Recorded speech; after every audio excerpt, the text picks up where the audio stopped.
Welcome to this review of the Yonex Nanoflare 1000z.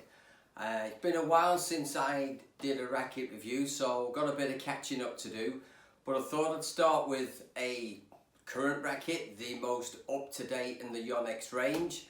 And as lot has happened since it officially launched on around about the 17th of June. I got my model the day before launch. So I needed to have some time with it before I actually put a review together.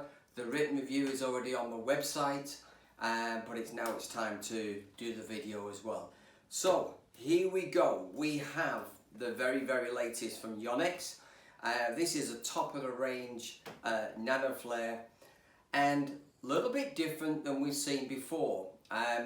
But I think this is sort of continuing the theme that the Nanoflare 700 began the whole series with, but it's just taking it to a new level. So let's just talk about the sort of specs on this racket. First of all, I weighed it, and this was before I put the string on, was 87 grams. Balance point on this is 310, so you can see if I put it around about there, it's sitting somewhere quite tall, but a little bit of weight in the head. As you can probably see, very stiff shaft, which we usually expect at top of the range rackets. This is also a wide body, so let me just show you the frame compared to a standard frame. This is the Astrox 99 here against this, so hopefully you can see that very well. A lot wider frame here.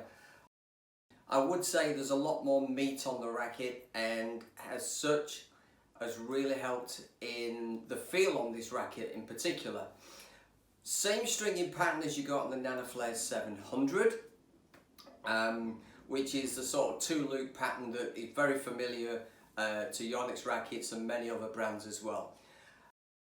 As you can see, predominantly yellow, but I'm sure when I first saw this racket it was a lot more yellow in the head as well, but they might have made a change and put more black in this time.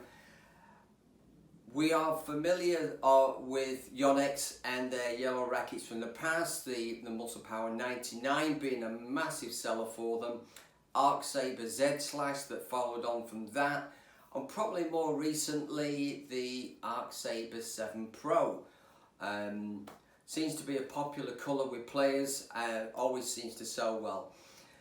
This racket I initially thought was a compact head, but when I measured it against my 1000z, the head's about the same size, so I was quite surprised because it did feel like it was a bit more compact. So how does it play? Well, the swing speed is extremely good. You can see this is pretty much an aerodynamic frame. We have quite a thin frame, but because it's so wide, it's very strong, but it makes it incredibly fast. It's not quite got the head weight of the 100ZZ, but probably got a little bit more weight than the 700, to give you sort of context there. I have this strung at 28 pounds, which means mains at 27, crosses at 29 in BG80 power. It's my kind of setup on rackets these days, and I find it gives me plenty off the strings, love the string, and this has worked really well with this particular frame. Lots of other people have suggested X-Bolt 65, which is a very good string, just a little bit too thin for me on the shuttle. Very powerful racket.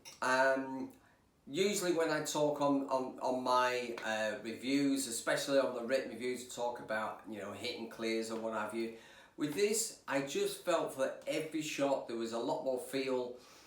There was just a real meatiness and solid delivery for everything I hit, and as such I really enjoyed it.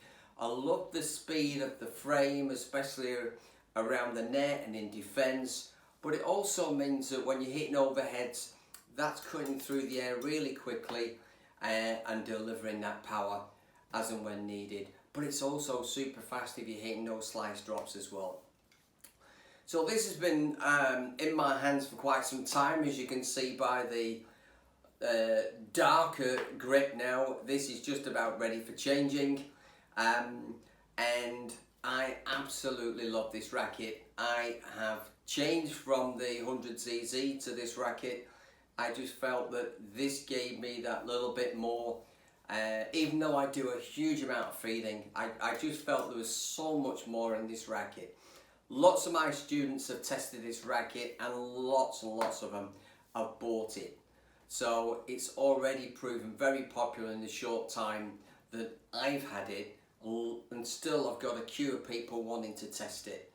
So this is the 1000z, the Nanoflare 1000z. Fantastic racket, well worth the try. I will be doing a separate video comparing this with the 1000 game version, which I've also been testing for quite some time. So watch out for that, and if you haven't done already, subscribe to my channel. You'll see a link below to do that, and I will see you again on another video.